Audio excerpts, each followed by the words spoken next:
یہ دعا ہر نماز کے بعد مانگا کرو توجہ کے ساتھ، ربنا هب لنا من ازواجنا وذریاتنا قرۃ اعین واجعلنا للمتقین اماما۔ قرآن میں ہے یہ، اور اللہ کے نیک بندوں کے ذکر میں ہے کہ وہ اس طرح سے دعا کرتے ہیں۔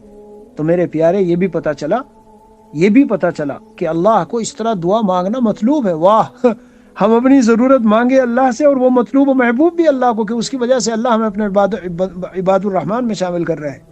اور یاد رکھنا کہ کبھی محرومی نہیں ہوگی۔ ہو سکتا ہے کچھ دیر لگے، لیکن وہ دیر بھی اس لیے ہے اللہ کو ہماری آواز پسند ہوتی ہے، ہمارے درجات بڑھانے چاہتے ہیں، آخرت میں ہمیں زیادہ دینا چاہتے ہیں، اس لیے بظاہر دعا کی قبولیت کا ظہور نہیں ہوتا، لیکن قبول ہوتی ہیں۔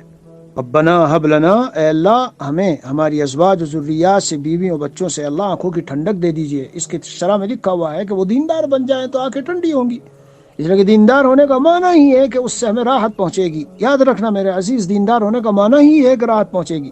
ان کو والدین کے حقوق کا پتہ ہوگا، وہ احترام کریں گے، خاموشی اختیار کریں گے، تکلیف دہ جملے نہیں بولیں گے، ناگوار باتیں نہیں کریں گے، ایذا نہیں پہنچائیں گے، ہماری راحت رسانی کی فکر کریں گے۔ آج تو لوگ سمجھتے ہیں کہ بڑے بڑے ہم نے دیکھے ہیں ایسے کہ بچوں کو دنیا دار بنائیں، اسکول پڑھائیں اور دولت کی کے ڈھیر لگائیں، اور یہ سمجھے کہ وہ ہمارے فرمانبردار بنے۔ بھول جاؤ، خواب ہے خواب، یہ کبھی شرمندہ تعبیر نہیں ہوگا۔ ایسا خواب ہے جو کبھی شرمندہ تعبیر نہیں ہوگا۔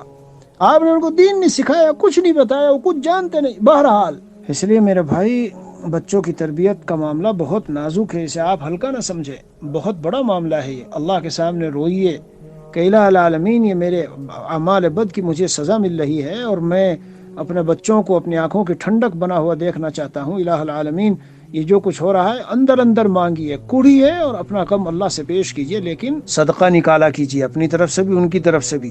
صلاۃ الحاجت پڑھ کر کے اللہ سے دعا مانگا کیجیے، ہاں کہ اللہ میری ضرورتوں میں بہت بڑی ضرورت ہے اولاد۔ اب تو ہم ان کی طرف سے ان کے مال دولت مکان جائیداد کی تو فکر کرتے ہیں، لیکن اس طرف سے بے فکر ہو جاتے ہیں۔